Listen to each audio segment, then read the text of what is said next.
আজকের এই আলোচনায় আমরা এমন একটা অসাধারণ বাস্তব ঘটনা নিয়ে কথা বলবো যা শুনলে আপনার আমাদের সবারই চিন্তাভাবনা একেবারে বদলে যেতে পারে। ফিনিশ লাইনে একসাথে জয়লাভ, নামটা শুনতে খুব সাধারণ লাগছে তাই না? কিন্তু এর পেছনের গল্পটা সত্যিই অবিশ্বাস্য। চলুন শুরু করা যাক।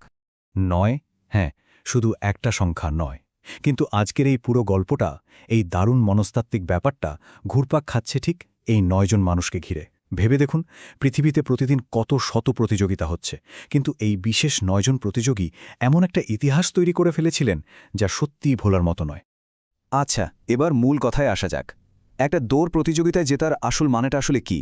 যুগ যুগ ধরে আমরা তো এটাই জেনে এসেছি যে সবাইকে পেছনে ফেলে সবার আগে ফিনিশ লাইন ছোঁয়ার নামই হলো জয়, তাই না? কিন্তু আজকের এই ঘটনাটা সেই চেনা ধারণাটাকেই একেবারে উল্টে দেয়। সাফল্যের আসল মানে কি শুধুই নিজের জয়, নাকি এর বাইরেও আরও বড় কিছু আছে? চলুন এই বিষয়টা মাথায় রেখেই আমরা সামনে এগোই। পর্ব ১, শুরুর রেখা।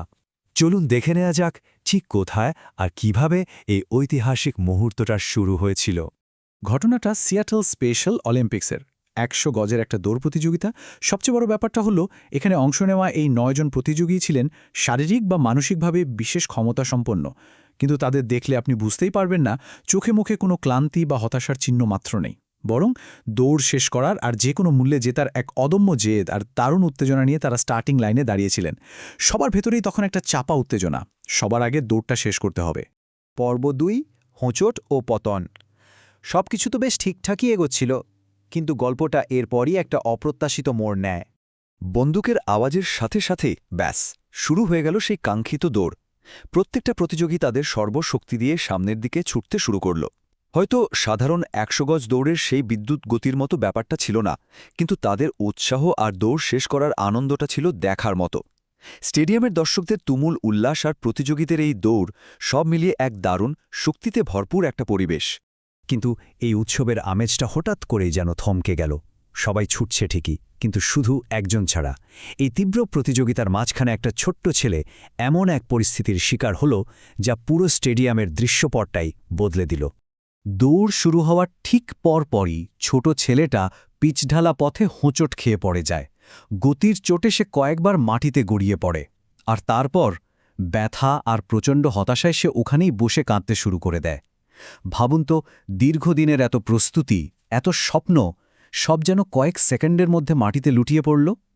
তার ওই কান্নার আওয়াজে পুরো স্টেডিয়ামে যেন এক অদ্ভুত ভারী নীরবতা নেমে এলো। পর্ব ৩, একসাথে ফিরে আসা। সচরাচর কোনো প্রতিযোগিতায় যা দেখা যায় না, ঠিক তেমন এক অভাবনীয় দৃশ্য এবার ঘটতে চলেছে। সবচেয়ে অবাক করা ব্যাপারটা ছিল বাকি ৮ জন প্রতিযোগীর প্রতিক্রিয়া। সামনে দৌড়ানোর সময় তারা স্পষ্ট শুনতে পায় ওই ছোট্ট ছেলেটার কান্নার আওয়াজ। তারা চাইলে কিন্তু খুব সহজেই ওটা এড়িয়ে গিয়ে নিজেদের জয়ের দিকে ছুটতে পারত, কিন্তু না, তারা সেটা করেনি। প্রথমত তারা দৌড়ের গতি কমিয়ে দেয়, তারপর পিছন ফিরে তাকায়, আর তারপর যা ঘটল, হ্যাঁ, প্রত্যেকে, একদম ৮ জনই ঘুরে দাঁড়ায় আর মাটিতে পড়ে থাকা ছেলেটার কাছে ফিরে যায়। নিজেদের সোনার মেডেলের চেয়েও একজন সহযোদ্ধার কান্না তাদের কাছে অনেক বেশি গুরুত্বপূর্ণ হয়ে উঠেছিল। সবাই ফিরে আসার পর যা হল তা সত্যিই মানবতা আর মমতার এক অসাধারণ দৃষ্টান্ত। ডাউন সিনড্রোমে আক্রান্ত একটি মেয়ে নিচু হয়ে পড়ে যাওয়া ছেলেটিকে আদর করে একটা চুমু খায় আর বলে, এতে ব্যথা কমে যাবে। প্রতিযোগিতার ময়দানে যেখানে সবাই সবার প্রতিদ্বন্দ্বী, সেখানে এমন নিঃস্বার্থ ভালোবাসা, এটা প্রমাণ করে যে তাদের মানসিকতা আমাদের তথাকথিত স্বাভাবিক প্রতিযোগীদের চেয়ে কতটা আলাদা, কতটা উঁচুতে।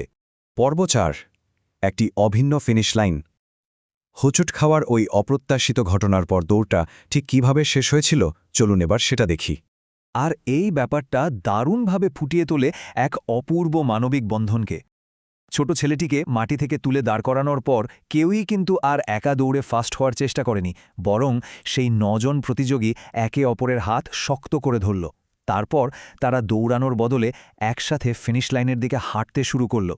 একজন আরেকজনকে পেছনে ফেলে নয়, বরং সবাইকে সাথে নিয়ে তারা শেষ রেখা পার হল, যেন একটা গোটা দল হিসেবে তারা জিতল। ভেবে দেখুন তো দৃশ্যটা। স্টেডিয়ামে উপস্থিত প্রতিটি মানুষ তখন আনন্দে, আবেগে নিজেদের সিট ছেড়ে উঠে দাঁড়িয়েছেন। এই স্ট্যান্ডিং ওভেশন আর হাততালি টানা কয়েক মিনিট ধরে চলতে থাকে। ওই দিন কোনো মেডেল না জিতেও তারা পুরো স্টেডিয়ামের মানুষের হৃদয় জয় করে নিয়েছিলেন। একটা সাধারণ দৌড় প্রতিযোগিতা পরিণত হয়েছিল এক ঐতিহাসিক মুহূর্তের। উপসংহার, গুরুত্বের নতুন সংজ্ঞা। মূল ঘটনাটা তো এখানেই শেষ, কিন্তু এর থেকে যে শিক্ষাটা আমরা পাই সেটা কিন্তু অনেক গভীর। সিয়াটেল স্পেশাল অলিম্পিক্সের সেই ঘটনার পর অনেক বছর পেরিয়ে গেছে। পৃথিবী দেখেছে অসংখ্য জয় আর পরাজয়, কিন্তু তবুও কেন মানুষ এখনও এই নির্দিষ্ট গল্পটা বারবার বলে চলেছে?